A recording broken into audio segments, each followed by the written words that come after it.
Welcome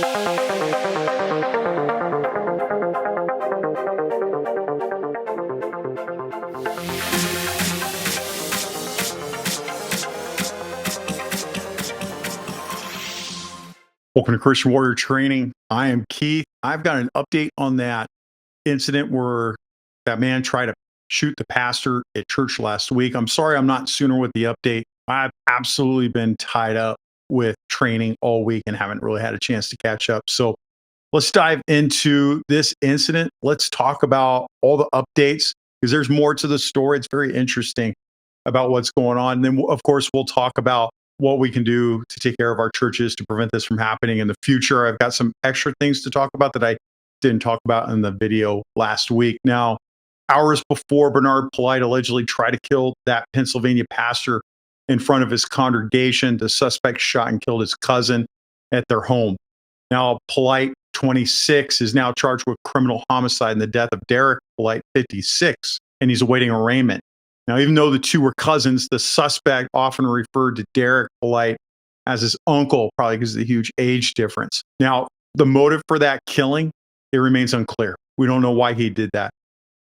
Now, the Allegheny police superintendent said there's no indication there was any kind of a disturbance in the residence. He said, "We saw no evidence that there was any type of an altercation." He continued on that it appears the victim was shot as he was walking up the steps from the first floor to the second floor. Now, ballistics testing revealed that the gun used to kill Derek Polite was the same gun recovered Sunday at Jesus' Dwelling Place Church, where Polite allegedly pointed a gun at Pastor Germany's face and pulled the trigger. Now, we know that gun worked. I just want to take a second out here for a minute. We know that gun worked because he killed somebody with it. God was intervening to save Pastor Germany. I think we all need to acknowledge that and see that.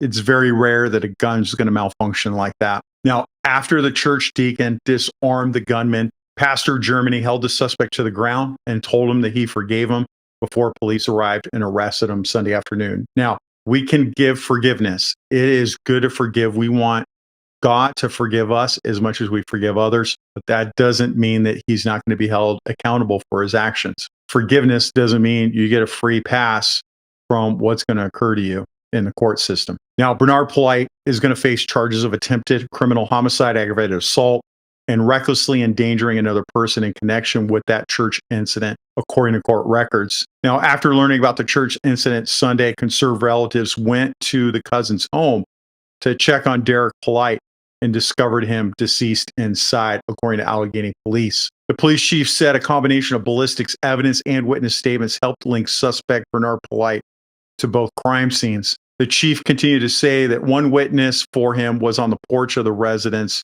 just before 10 a.m. We had another witness who heard what they believed to be a gunshot around 10 a.m. Now, he's being held in Allegheny jail, and it's not immediately clear if he has an attorney. Some things to talk about. When you look at the video of him, he's not dressed like people normally dress for church. Also, there's going to be a lot of red flags. And I just had a conversation with somebody online that asked a question over at ChristianWarriorTraining.com. You can go get our newsletter. We give free church information, keeping your church safe. We give that information for free all the time. Head over there and we have free training over at ChristianWarriorTraining.com. I'm giving it all to you for free. I made the comment to this person that we have layers of security in a church. We have the first layer is going to be the parking lot. Second layer is going to be inside near that door. Third layer is going to be inside near the pastor himself to stop any aggressors that come in. And hopefully the first layer gets them, if the first doesn't, then the second gets them, then the third, and so on. Now look, the way this guy is dressed coming into church, and you can see there's something wrong with him. Church security would see that in the parking lot, and all you got to do is walk up to him and see that there's something wrong. He's not dressed right. He's not acting normally. Just walk up to him and say, "Brother, welcome to whatever church you are. What can I do to help you today?" And he's going to mumble incoherently. He's going to say whatever. That's your chance to look. I have a video on identifying armed people over at ChristianWarriorTraining.com. It talks about it's the video on keeping threats out of your church.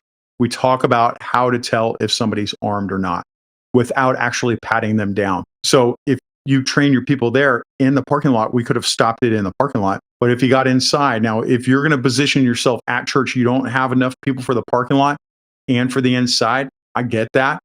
Post yourself out front of that door that people are coming in. And that is going to suffice for parking lot, and you can see inside and you're catching everybody right at the door. The best part is it's a funnel. As people get caught in the funnel, they have to slow down. It gives you more time to evaluate people. And it's also your time to be like, welcome to the church. It's so nice to see you. Thank you. Don't get caught up talking to all your friends. Let them know, hey, I'm working right now. You could talk to your friends when you're off duty, but welcome everybody. You're an enhanced greeter.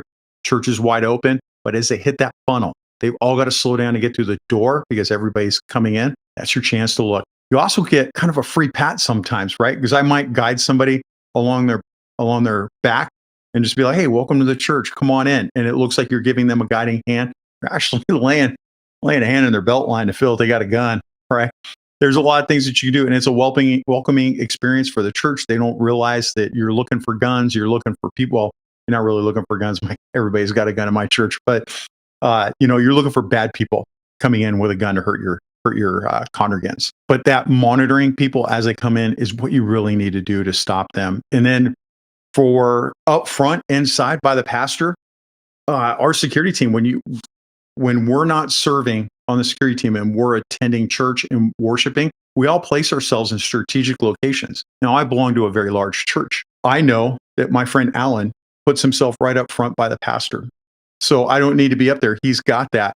So I pick myself up in the balcony so I can I can see the entire balcony plus everything below me. And I can take care of any problems in the balcony. So we're spreading ourselves apart, and no, we don't have to put somebody inside because we're already worshiping inside and we're taking care of that. So conquer and divide your forces. You could always pick a concealed carrier that may not have time to be on the safety team, but can also position himself in a way that he can protect the pastor while he's up there. Now, look, if you want more training, more tips on church security, head over to christianwarriortraining.com. It's all free. If you want to help out my mission and you want to help support what I'm doing here, then do a paid subscription. It helps me tremendously, but you don't have to. It will always be free and there for you. Remember, the most important thing you can do to keep yourself and your church and your family safe is to remember your ABCs. Always be caring,